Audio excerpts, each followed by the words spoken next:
قرآن پاک کی کسی بھی صورت کو پڑھنا اور اس پر عمل کرنا عبادت ہے، اور اس سے اللہ پاک کی طرف سے اجر و ثواب ملتا ہے۔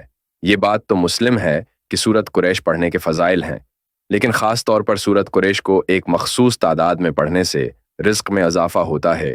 سورت قریش میں اللہ کی ان نعمتوں کا ذکر ہے جن سے ہم اپنا رزق حاصل کرتے ہیں۔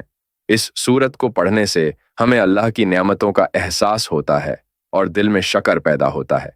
یاد رکھیں، شکر ایک ایسی عبادت ہے جس سے اللہ پاک رزق میں برکت عطا فرماتے ہیں۔ اس لیے جب آپ سورت قریش پڑھتے ہیں تو اللہ کی نعمتوں کا شکر ادا کریں، رزق کے لیے اللہ سے ہی دعا مانگیں، یقین رکھیں کہ وہی آپ کا رزق دینے والا ہے۔